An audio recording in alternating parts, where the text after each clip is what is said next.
Xin mến chào quý cô chú anh chị và các bạn. Hôm nay Vân xin chia sẻ đến quý cô chú anh chị và các bạn một loại bánh bông lan gọi là mapoke. Bánh có hương vị rất thơm ngon và điều đặc biệt là khi cắt ra, bánh có những đường vân giống như là những đường vân của đá cẩm thạch vậy ha.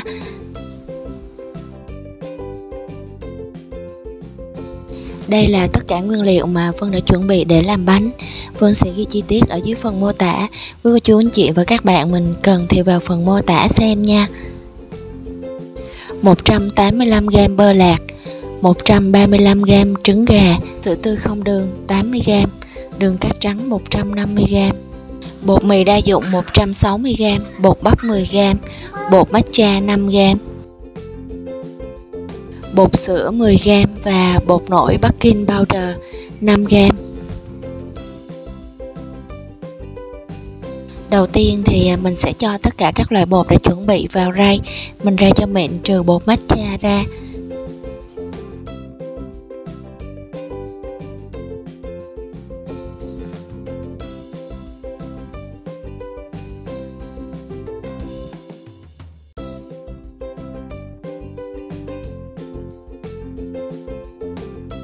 Dùng cây phới mình khuấy sơ bột lên để cho bột nó đều nhau một chút. Sau đó thì chúng ta mới rây.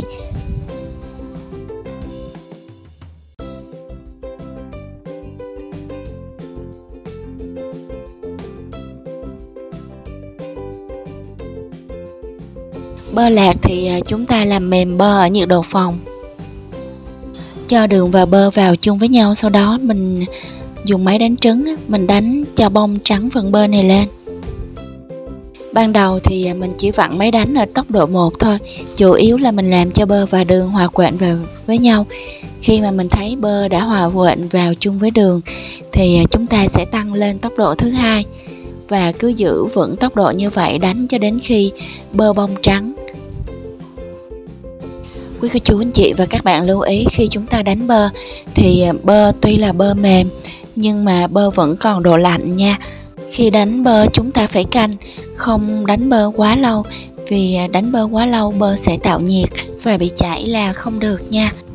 Khi bơ đã bong, chúng ta múc từng muỗng trứng gà cho vào trong bơ, mình đánh từ từ cho bơ bong đều.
Phần đánh bơ với đường cũng như là đánh với trứng gà nè, rồi sẽ đánh với bột, Vân sẽ cắt video rất là ít để cho quý cô chú anh chị và các bạn xem và nắm bắt cách đánh bơ cho nó dễ dàng. Đánh bơ với trứng xong thì bây giờ mình sẽ bỏ bột vào. Bột mình cũng bỏ vào trong bơ từ từ và đánh theo từng đợt như vậy cho đến khi nào hết bột.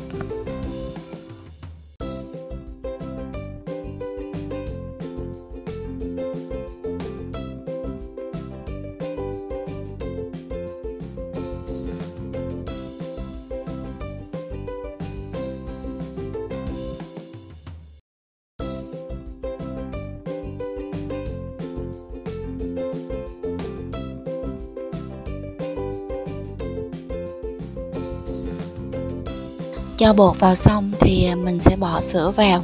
Bỏ sữa mình cũng sẽ bỏ từ từ nha quý cô chú anh chị và các bạn. Tốc độ của máy đánh thì chúng ta chỉ đánh ở tốc độ thứ 2 thôi.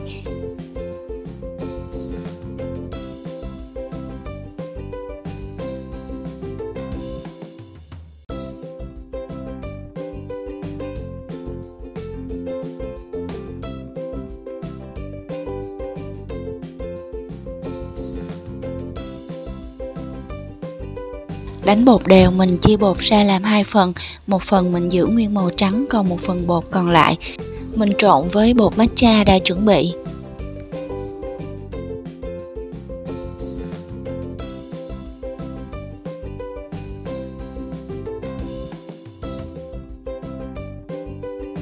Đảo phần bột matcha này lên cho nó tan đều ra, đừng để bột lợn cợn nha.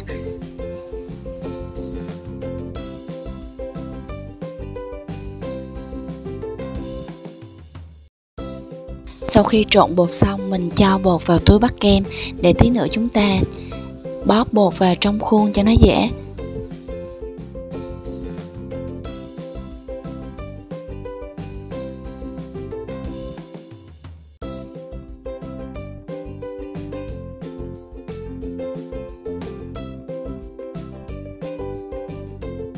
Vân có chuẩn bị ở đây là 2 cái khuôn. Khuôn này thì Vân hay sử dụng để làm bánh mì hoa cúc đó quý cô chú anh chị và các bạn. Phía bên dưới đáy khuôn thì mình sẽ quết một ít bơ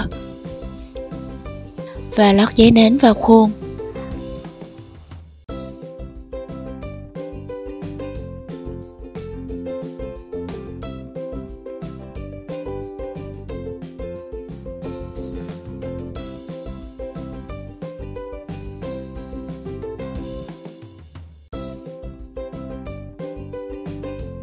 Bóp bột vào khuôn, một lớp bột trắng và tới là một lớp bột xanh. Chúng ta cứ xen kẽ như vậy đến khi nào mình bóp hết bột thì thôi nha.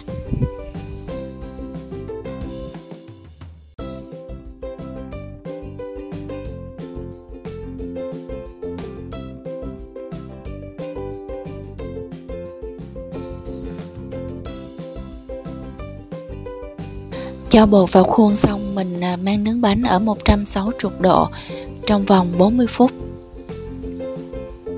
Sau 40 phút nướng bánh thì chúng ta đã có 2 ổ bánh thơm nước mũi luôn. Chờ cho bánh thật nguội rồi mình cắt bánh ra ha.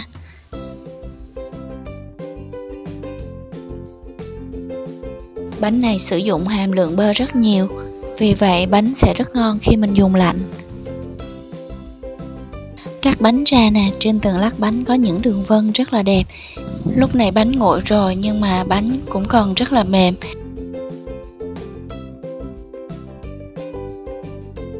Mến chúc cô chú anh chị và các bạn làm bánh mapoke cũng như là bánh đá cẩm thạch thành công nha. Xem video thấy thích, hãy ấn like, share và đăng ký kênh để ủng hộ tinh thần cho Vân nha.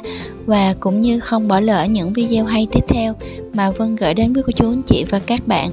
Còn bây giờ xin mến chào tạm biệt và xin hẹn gặp lại ở video sau vào thứ 6 tuần tới lúc 6 giờ tối.